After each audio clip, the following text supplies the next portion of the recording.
Are you afraid that the cost of art supplies is going to hold you back from creating work you love? Welcome to Sunlit Brushstrokes. My name is Jessica and I'm passionate about art supplies being affordable for every artist. Today I'm going to share some of my favorite budget-friendly art supply tips with you. Let's go ahead and get started. First, let's talk about paint. This is one of my favorite topics, and that's color mixing, because you really only need to have a few tubes to have amazing, incredible success. Now, there's a lot of beautiful primary colors out there, but if I could give my recommendations, I would say start with a quinacridone rose as your red, or any kind of rosier, pinky kind of red color, a Hansa yellow deep, or any transparent yellow, and then finally a phthalo blue. Sometimes they'll have their long name, phthalocyanine, but a phthalo blue, either the green shade or red shade, could work. Right now I have green shade phthalo blue, but I am considering switching over to the red shade, and I'll let you guys know as I begin experimenting with that color. If you'd like to learn how to mix color using your three primaries, you'll want to check out the video that I include in the description below, where I go ahead and use three primaries to create this color wheel full of vibrant colors. And then when you're ready to start mixing dull colors, you can check out the video where I teach that as well. And I'll include a link for this in the description below. Now, for those who would like to know more about my current palette, I have these three primaries that I mentioned before. And then I also have ultramarine blue, which, like I say, if I switch out to the phthalo blue red shade, I might end up using that phthalo blue red shade in place of these two.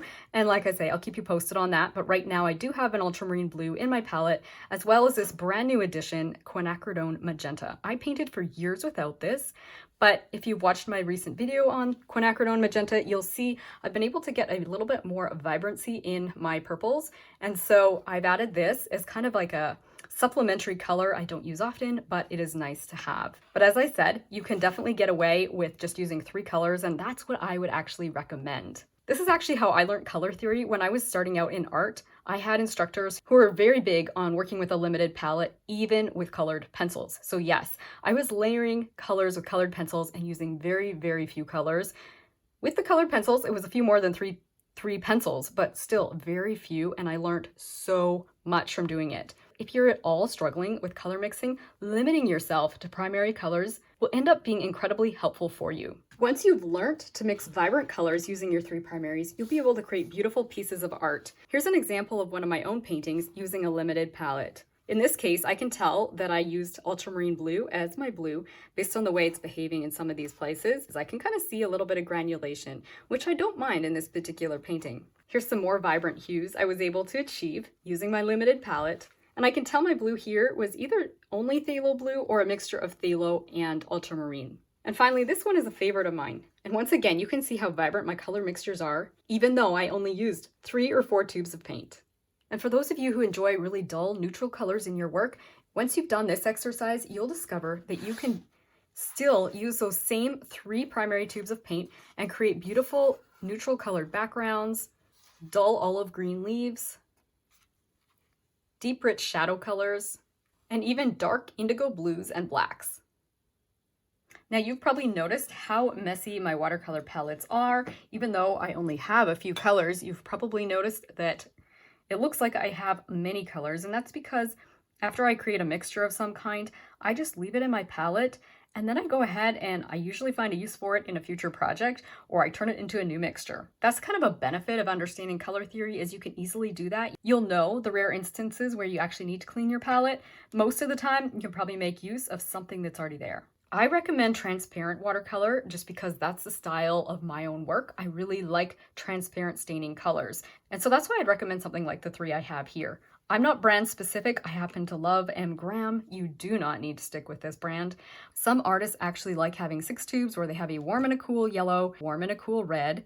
So they might choose something that's a little bit more on the orangey side than the quinacridone rose. And then these 2 blues are actually pretty common for in a split primary palette. But like I say, if you were on a really tight budget, I would just eliminate these 2 here and go with this. Or potentially switch this one out for a phthalo blue red shade. If you'd like to purchase any of the supplies I have here, I'll include links in the description below. Now, I know from the comment section that some of you are avid paint collectors, and I think that's so much fun. I can tell that some of you have a lot of knowledge about different tubes of paint, their characteristics, and how they interact with each other, and I've appreciated the knowledge you shared. And I like how some of you have shared how you create a limited palette for yourself, one painting at a time. One of you even shared how you have a separate landscape palette or seasonal palettes, and I think that's a really fun way to make use of all the collection that you have. Doing that is another way to save money, using what you have and creating different palettes. I could even do that myself because I do have some tubes of paint that aren't part of my normal palette, and that would be a great way to use them up.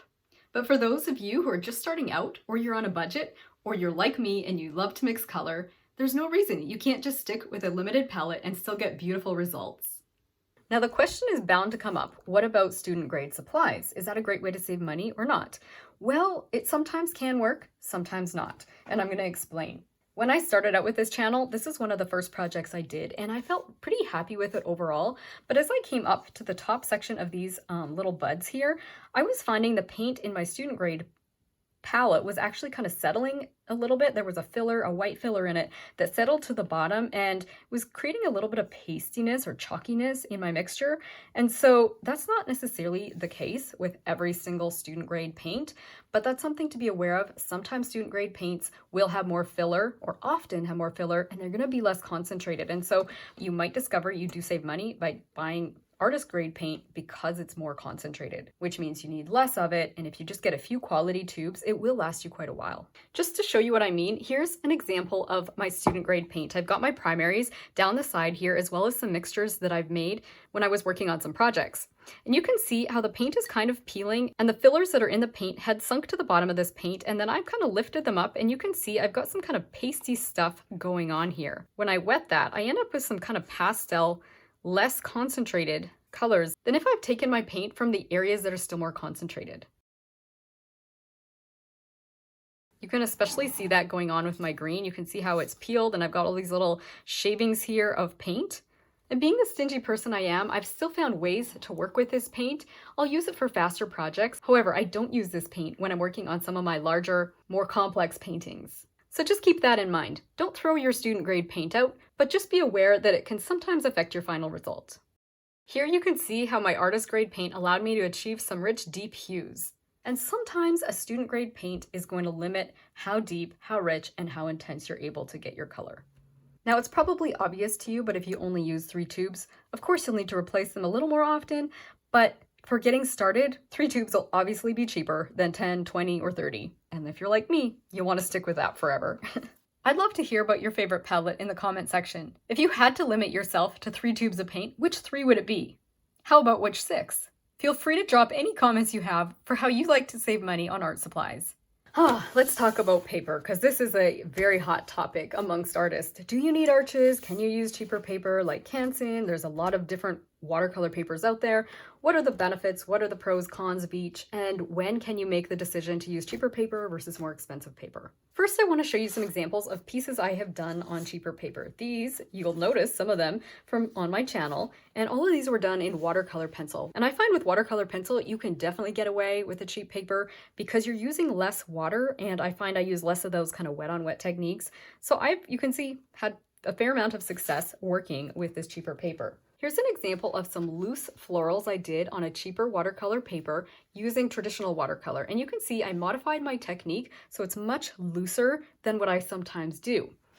Same with this one. This is another project from my channel, and you can see I worked in a very loose style. You can see some blooming, and I almost let the paint and the water and the cheapness of the paper kind of dictate where things went, and I welcomed the blooms and all those different things that can more easily happen on cheap paper. And I actually really have fun with these techniques, and so I absolutely think there is a place for cheap paper and a loose style. And here's some more loose leaves in kind of that same technique. Here's another example of a nice loose watercolor painting that I did that I really like. You can see when you look at this, there's clearly a little bit of blooming happening. I'm allowing the water and the paint once again to kind of dictate where things go and respecting the fact that I am working on cheap paper. And so you can see I layer things a little differently than I would if I'm working with a lot of detail. But like I say, I was really happy with the result. This is one of my favorites that I've done on cheap paper. I painted this fish during a Zoom class with some students. And I remember at the time they were using cheap paper, and so I was going to work with cheap paper as well, just to keep things fair. And I do remember it was much more of a struggle to layer colors on here, because in this case, we put all those oranges on first, and then we tried to build in the shadows in the little fins and on the body. And I'm just going to tell you, it was a little bit of a struggle for me. And I know that if I'm struggling with technique, it's even more of a struggle for a beginner student. And so that's where I actually recommend that students, if you're wanting to work with more detail, more layering, and you really want to progress in your creative journey and you're feeling stuck, or maybe you're not getting the results you want, it could very well be your paper. Because I will say, sometimes cheap paper is just hard and frustrating to work with. So I'll show you examples of my work where I would most definitely choose to use a better quality paper.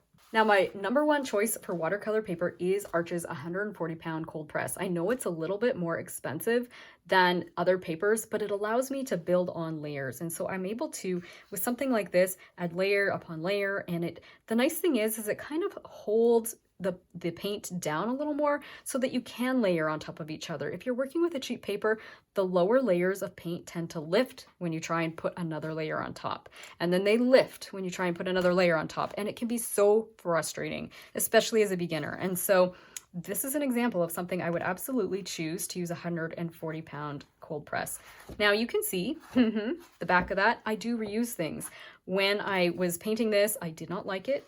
So I took it to the sink, washed off what would wash off, re-stretched it onto new stretcher bars, which is a topic for another day, but I do stretch my paper when I want to work on something a little bit larger or more complex. But anyways, went ahead, washed it off and stretched it and used the other side. So just a little extra tip there for using your paper and maximizing it. And once again, I'm showing you this fuchsia. It's an old painting, but you can really see how deep and dark I needed to get my layers in some of these areas. And the fact I used Arch's watercolor paper allowed me to continue to add paint as long as I needed to be able to get rich and dark enough. And sometimes that is a limitation when you are working with a cheaper paper. It's just harder to get enough dark layers on top. Finally, my favorite pansy. I know I've showed you this before, but I think, again, it's a perfect example of being able to layer, because I was able to get all those nice yellow layers on this painting first, and then once those were dry, layer my purples and my pinks on top, and I feel like it was successful because of the paper that I used. Now, more often than buying a pad, I tend to buy large sheets of watercolor paper, like 22 by 30 inches, and those can sometimes be a little bit more economical. And then I cut them into smaller pieces of paper.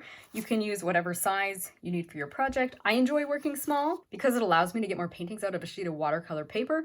The other thing I like about the big sheets is that if I do want to do a larger painting, I can cut it to exactly the size I need for my stretcher bars. That way I don't end up with a lot of waste. And as I said, stretching paper is a topic for another day, but if you're working small on a smaller piece of paper, I like to just iron my paper after I've painted on it. So I'll put paper towel underneath, paper towel on top, and create a sandwich, and then I'll flip it over and iron the backside. And doing that is most definitely cheaper than buying a watercolor block.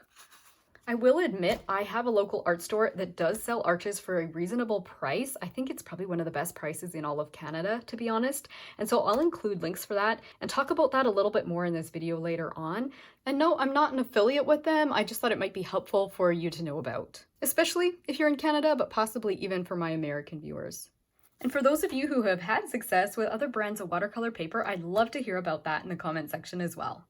And so my final thoughts on paper is to really use what works for you and the techniques you want to use at any given time. If you're having success with the paper you're using, stick with it. If you're struggling or you're trying to adapt new techniques with more layering, such as the ones that I use on this channel, then treat yourself to 100% cotton, and you might just find it's not your techniques that are the problem. The right paper could transform your struggles into success. All right, let's talk about brushes, because this is where I think you can actually get a little bit more scrappy. You don't need an expensive brush to start with. Here, for instance, I have the Simply Simons brushes, and these are what I use on this channel the most. And they are a slightly firmer brush than some brushes. I would say they might be comparable to a Princeton if you have that, but these are super cheap. Now, when I started out with watercolor, my brushes were something like this. And you can see when I wet them, how when I bend them over, they don't really hold their shape. They just move into whatever position I've bent them. And this can be really challenging to work with. Some artists use sable, but the techniques I use, I would not want to be using a sable brush like this. Very difficult to work with. And so when I attended my first art class as an adult, I went to the art store because the class supply list included a number 10 round brush, and I ended up buying this one. This is what the gal that worked at the art store said, yeah, that one will be fine for you. It was super cheap, and that's what I started with. And you will not believe the difference it made in my work. Using quality paper plus this brush, a world of a difference. In fact, most of my paintings were painted with these Simply Simon's brushes.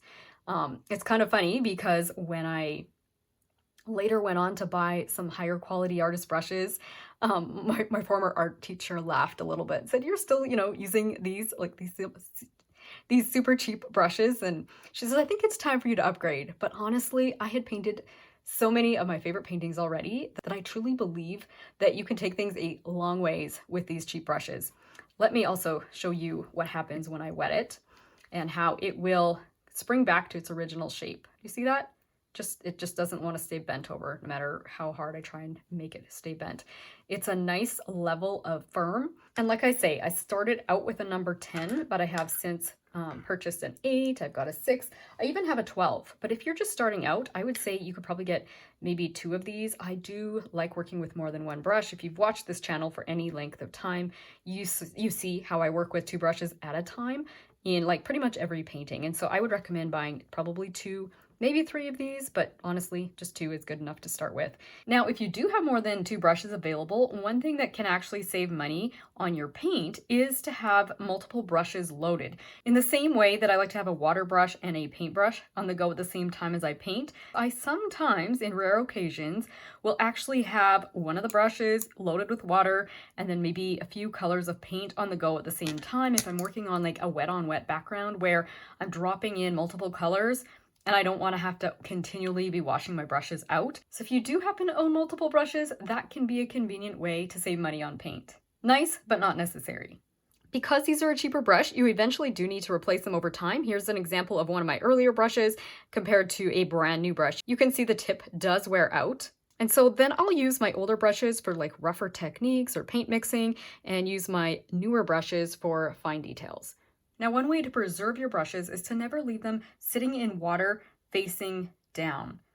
This will destroy the tip of your brush. It can kind of cause some damage to the bristles, but it can also allow water to get up into this section of your brush, and it will loosen the glue that's holding all these little bristles in here, and it can cause these to fall out. It can also crack the handle if your water is deep enough, and so you definitely want to avoid leaving your brush in the water at any time.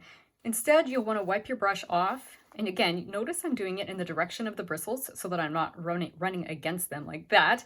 I'm just wiping it off gently, and then I like to just lay mine down on a paper towel or a rag. Some artists do use brush holders, and that's an option as well. And then to store your brushes, you can place them in a nice jar or container so the bristles are facing up, or you can lay them down and keep them horizontal. And like I said, I like to keep my older brushes for rougher techniques, whether it's scrubbing or whether it's just, working in ways that can be harder on the bristles. It's a great time to use your older brushes. In this case, I have a shader brush, and it can also be really helpful for scrubbing techniques, and it will preserve the tip of your round brushes. And I purchased mine either at my local art stores or at Michael's using a coupon. And believe it or not, at Michael's, they are in the acrylic section, but they're absolutely soft enough for watercolor. I have played with other brushes like this. This is a cheap brush, and it's got a little too much stiffness to it. So just be aware. I wouldn't recommend like every acrylic brush, but these ones, they do happen to have them stocked in the acrylic section. I should say at my Michael's. I have no idea everywhere else in the world where they are, but I'll mention that. And if you already have a brush with some nice spring in it, maybe a Princeton round. I know there's a lot of good brushes out there. I know there are. And so if you already have a good brush, wouldn't spend money on any more. And there's absolutely no reason why you need to buy a whole collection. Now, another brand of brushes that I have used on this channel are these Artegria round brushes. I don't use them or recommend them quite as much as the Simply Simon's. However, I will mention they are affordable and they come with enough sizes and shapes that I do like, that I felt it was worth the purchase. Sometimes brush sets are a little bit, hard to know what to do because maybe there's a lot of brushes you may or may not use. But I do still recommend these as a reasonable brush if you're on a budget. But the reason I don't choose these as my first choice is that they are softer and they have a little less spring, or they hold their shape just a little less. Let me just quickly show you that. Let me just wet one and I'll show you what I mean. It's actually not doing too bad right now. It's sometimes these brushes can kind of not hold their shape quite as well as the Simply Simons. It's not doing too bad today, but I will say it's just a bit softer, and there's instances where I find the softness just makes it a little touch more challenging to work with. So keep that in mind if you do decide to invest in those. They're not super expensive, but they are a little bit softer than one of these. All right, so for palettes, probably the cheapest option are plastic palettes, and that's what I used with students for many years. It's just because they are so cheap, and often they come with a simple plastic lid that it doesn't fit snug, but it does protect it from getting dust and junk in there and allows it to get a little bit of airflow. So I recommend those if you're on a really tight budget. And then a porcelain plate can actually work really nicely for mixing as well. Porcelain is generally my favorite kind of palette just because I like the way the paint sits on it. And this was just a dollar store plate, so you could easily invest in several plates, or just even look what you can find at thrift stores, or like I say, dollar stores for simple ceramic dishes you could use as a palette. And again, those of you who watch my channel, you know I really like these little flower shaped palettes. I got these as a hand-me-down from a friend, but I'll include a link for palettes that look sort of like this if you do really like the look of these particular palettes. However, I don't think it's necessary to invest in a ceramic palette right away, but it is a kind of a lifetime investment. Once you have your palettes, you've got them. And there's a wide variety out there you can find online at your local art store. There's so many palettes out there that I think you kind of just have to go with what works for you and your budget. But I will say, if you're on a tight budget, I wouldn't make too big a deal about buying anything too fancy for your palette. Finally, let's talk about some shopping tips. Now, I think the first one is just to get your supply list from an artist you trust. This was the case for me because when I took a watercolor, it was actually a watercolor pencil class. But when I took that class, that's where I learned about Arch's watercolor paper. That's when I found my Simply Simons brush. And it was that same teacher who actually helped me pick out my first watercolor paints. And I really appreciated the fact that she did encourage me to just start it with the primaries. The other tip I have is to shop local. Now I know it seems like maybe some art stores are shutting down, or maybe online shopping is becoming more and more of a thing. But if you still have a local art store, it's definitely worth checking their prices and getting on their mailing list if they have one, because then you can find out about sales and specials that they have. This is the case for me. My art store does put out flyers, and I'm able to go to some of their sales, and I've been able to stock up on art supplies at really good prices. I had a student reach out to me with a question about a certain tube of paint, and I went on Amazon.ca because I'm in Canada, and I was shocked at the prices. I guess I've just been spoiled because my local art store has such affordable prices. And so I will include a link to my local art store, Delta Art and Drafting, because they do ship throughout Canada as well as internationally. And even with the price of shipping, I would think you'll probably still save money. This might even be true for my American friends. Just because the US dollar is so much stronger than the Canadian dollar, you might as well check it out and see if the prices are good for you. It's a small family-owned business, and they have over 30,000 items. They sell Danielle Smith watercolors, M. Graham, Arch's watercolor paper, which I mentioned before.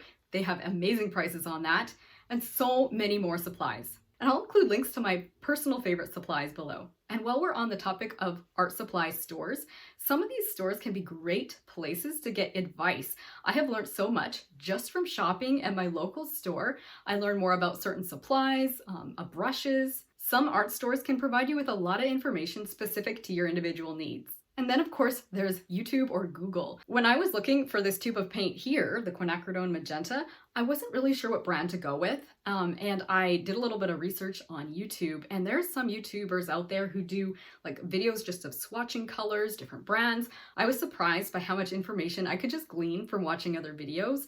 Saved me from having to buy multiple tubes of paint to test. So if you're kind of on the fence about a supply, see if you can't find out more about it first before you make your decision. And then remember, truly less can sometimes be more. It makes the decision-making process so much easier. And with a little bit of practice, you'll be creating artwork you love. Don't ever let the cost of supplies hold you back. I hope this little chat on supplies was helpful, that it's brought a little taste of God's beauty and peace into your everyday life, and that it's inspired you to continue enjoying your own creative journey. See you again soon. Bye.